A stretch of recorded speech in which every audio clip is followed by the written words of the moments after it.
नमस्कार विद्यार्थी मित्रांनो, आपण लास्ट लेक्चरमध्ये प्रोबॅबिलिटी मीनिंग अँड डेफिनेशन पाहिलेली आहे. क्लासिकल डेफिनेशन पाहिलेली आहे.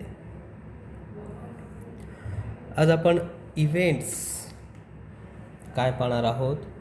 इव्हेंट्स आणि टाइप्स ऑफ इव्हेंट्स पाहणार आहोत. घटना कशा कशा पद्धतीच्या घडू शकतात. तर आपल्याला वेगवेगळ्या पुस्तकामध्ये अनेक घटनांचा संबंध दिसेल.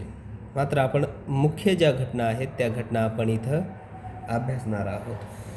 पहिली घटना आहे इक्वली लाईकली इव्हेंट. कुठली आहे?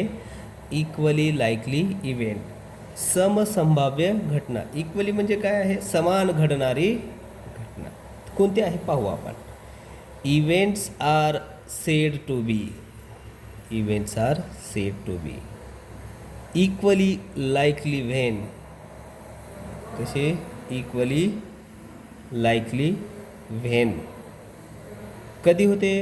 One does not occur. एखादी घटना कधी घडत नाही किंवा घडते.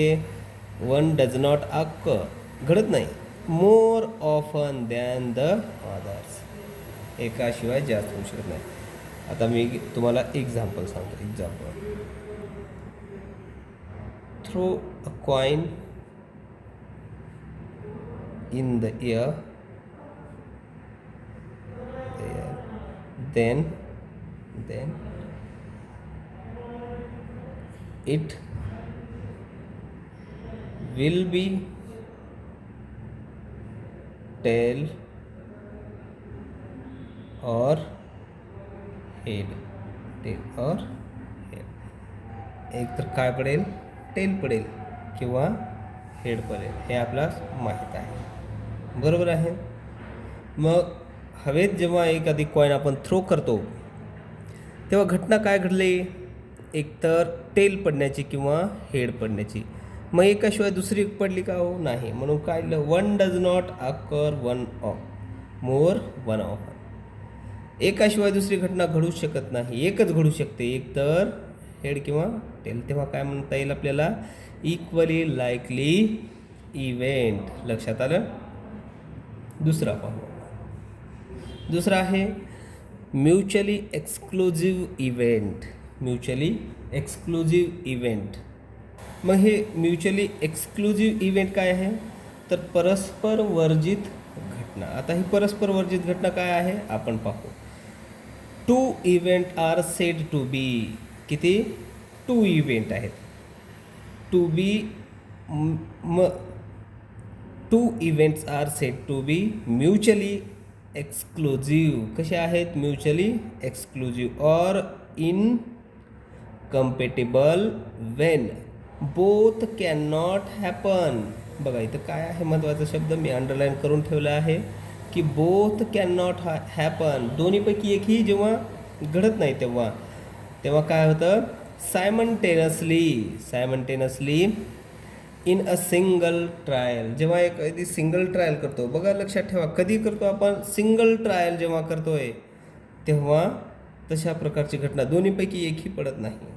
कधी कधी होतं पहा, चित्रपटात दाखवलं जातं. उदाहरणार्थ एक कॉईन हवेत आपण थ्रो केला असं समजू, ठीक आहे. तेव्हा तो हवेत कॉईन थ्रो केल्यानंतर काय पडेल हो खाली? हेड किंवा टेल.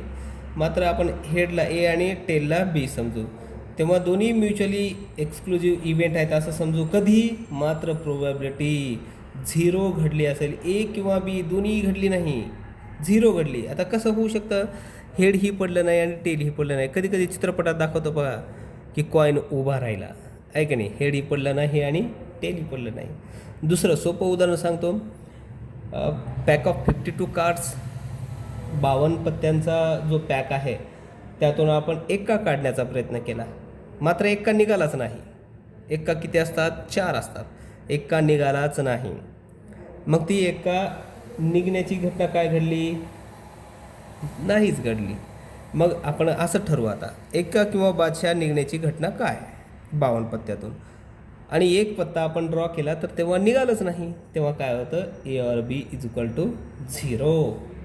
तर तेव्हा त्याला काय म्हणायचं, म्युच्युअली एक्सक्लुझिव्ह इव्हेंट असं म्हणूया आपण. लक्षात येतं. थर्ड पाहू आता. इंडिपेंडंट इव्हेंट म्हणजे स्वतंत्र घटना ज्याचा स्वतंत्र व्यवहार होतो. कोणते आहे पाहू आपण.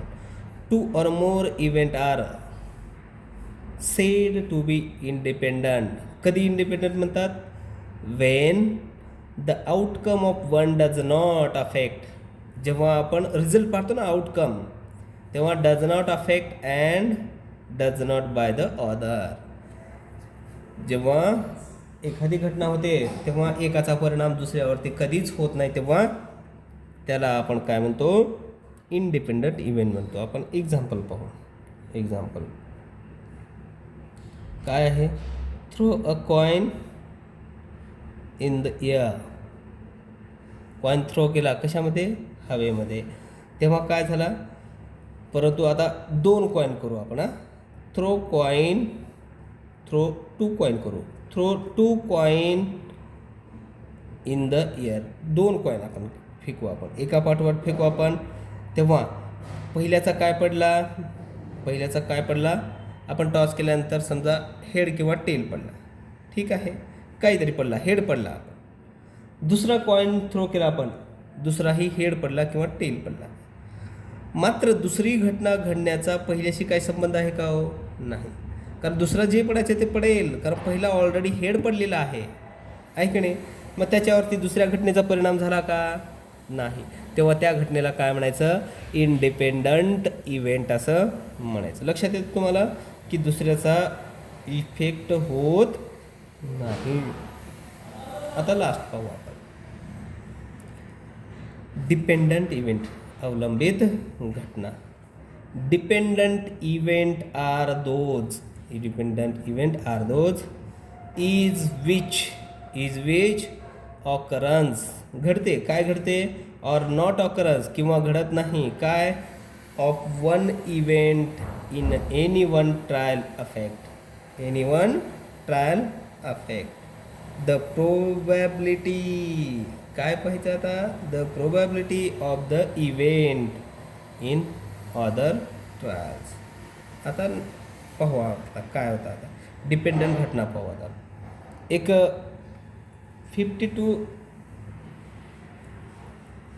कार्डचा पॅक घेतलेला आहे आपण. त्यामध्ये 10 नंबर किती असतील हो, 10. तर 10 नंबरचं कार्ड असतील 4, एकूण 4 असतील. मग किती निघण्याची शक्य, 52 पैकी 4 म्हणजेच काय आहे, 13 पैकी 1 निघण्याची शक्यता आहे. आता हा एक 10 बाजूला ठेवला आपण, हा 10 काय केला, कार्ड बाजूला ठेवला. आता किती कार्ड उरले हो आपल्याकडं, 51 कार्ड उरले. आता परत आपण काय करतोय, 51 कार्ड काढतो. आता सांगा, आता 10 निघण्याची शक्यता किती आहे हो, 10 निघण्याची राहिली किती आपल्याकडं, 3. म्हणजे डिपेंड आहे. आता 4 निघतील का, नाही, 4 निघणार नाहीत. का निघणार नाहीत, तर डिपेंड आहे, कारण कशावरती, त्या 4 10 नंबरवरती डिपेंड आहे. म्हणून तशा प्रकारची ती घटना होणार नाही. लक्षात येतं तुम्हाला. तर पहा, आज आपण काय पाहिलं, इव्हेंट आणि टाईप्स ऑफ इव्हेंट पाहिलेलं आहे. त्यामध्ये आपण 4चा अभ्यास केलेला आहे. Equally likely event, mutually exclusive event. लक्षात ठेवा फॉर्म्युला, परीक्षेत MCQसाठी हा विचारला जाईल कधी शक्यता असेल तर. आणि इंडिपेंडंट इव्हेंट आणि डिपेंडंट इव्हेंट याचा अभ्यास करा. आपण भेटूया नेक्स्ट लेक्चरमध्ये. धन्यवाद.